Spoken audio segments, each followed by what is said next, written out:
Adressé à mes chers concitoyens et les étrangers qui vivent parmi nous, pour leur dire que, évidemment, la situation est grave.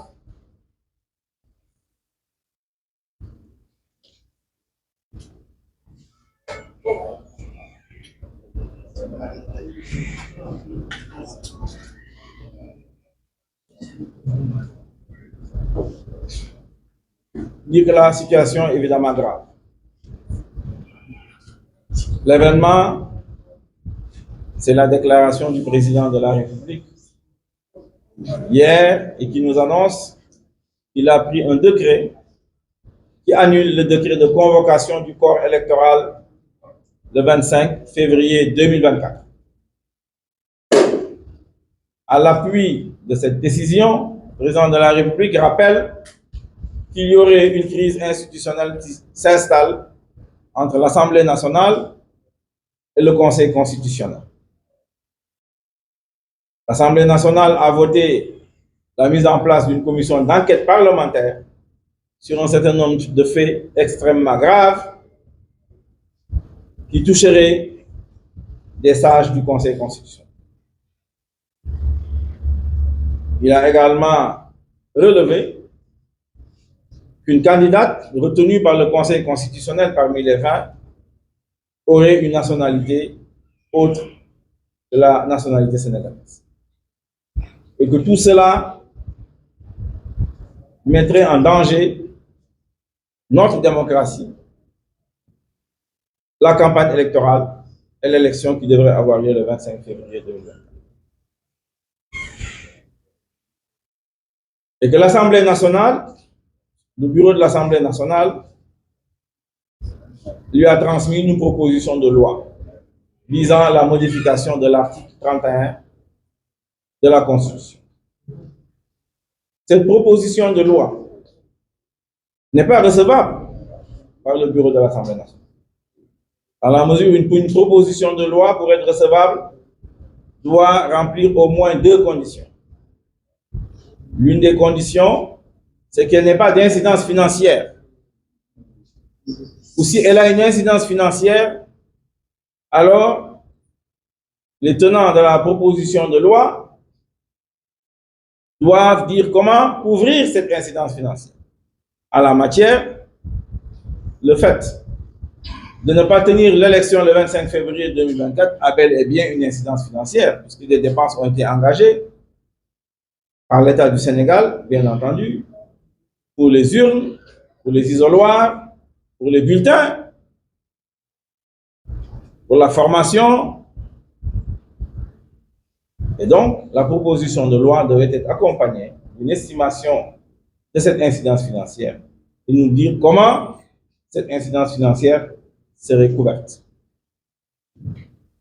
Ensuite, pour être recevable, une proposition de loi doit être conforme aux lois en vigueur au Sénégal, en particulier la Constitution. En la matière, cette proposition de loi visant à modifier l'article 31 de facto prolonge le mandat du président de la République Macky Sall. Or, le mandat est de 5 ans. 5 ans, et personne ne peut changer ces 5 ans, puisqu'on parle de clause d'éternité dans la Constitution. En conséquence, cette proposition de loi n'est pas recevable par le bureau de l'Assemblée nationale. Néanmoins, le bureau de l'Assemblée nationale l'a accepté et l'a transmis au président de la République. Et par suite, vous le savez, ce sera demain, lundi, à 11 h, que la proposition de loi sera examinée en séance plénière par les députés. Donc, elle a traversé la conférence des lois, la conférence des présidents et la commission des lois.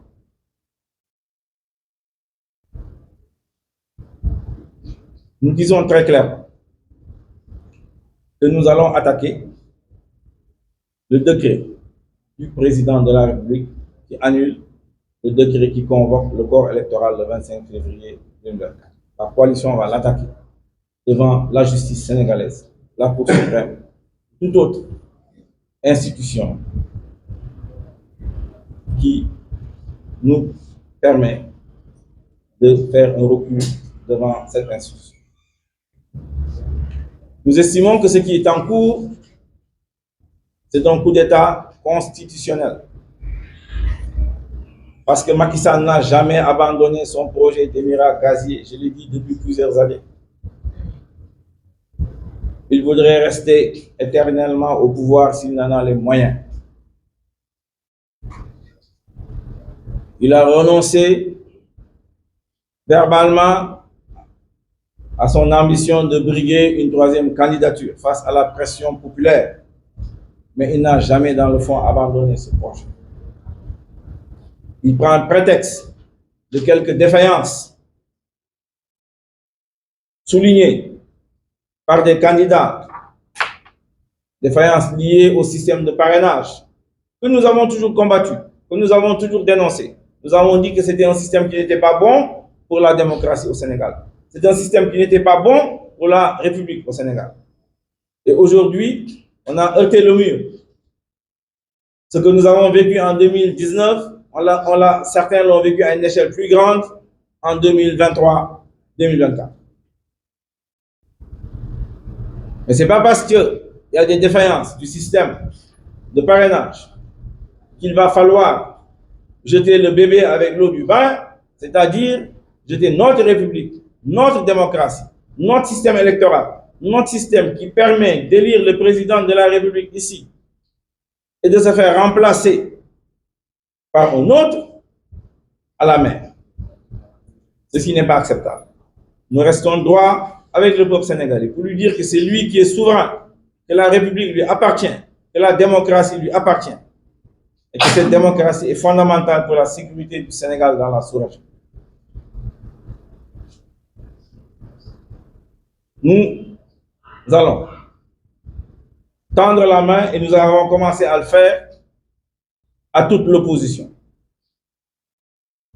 qui tient à la République et à la démocratie, qui tient à notre système électoral, qui tient au respect de notre système électoral, qui tient au respect de notre calendrier électoral par-dessus tout, parce que c'est le Sénégal qui compte. C'est le Sénégal qui va aller de l'avant et qui va corriger ses défaillances et ses insuffisances institutionnelles. C'est la raison pour laquelle le pilier 2 de notre rupture responsable, l'agenda de redressement du Sénégal, que nous voulions et que nous voulons et que nous allons présenter au peuple sénégalais, dit très clairement qu'il faut réconcilier les Sénégalais avec leurs institutions. Les candidats retenus par le Conseil constitutionnel doivent s'assurer que leurs déclarations sur l'honneur sont conformes. Et sous ce rapport, nous tendons la main à tout le monde pour une large concertation, pour sauver la République, pour sauver la démocratie, pour sauver notre système électoral. Voilà la déclaration de la coalition MLD-TECI 2024 à la suite de sa réunion d'urgence qu'elle a organisée ici à Dakar, au siège du mouvement TECI à Liberté 4.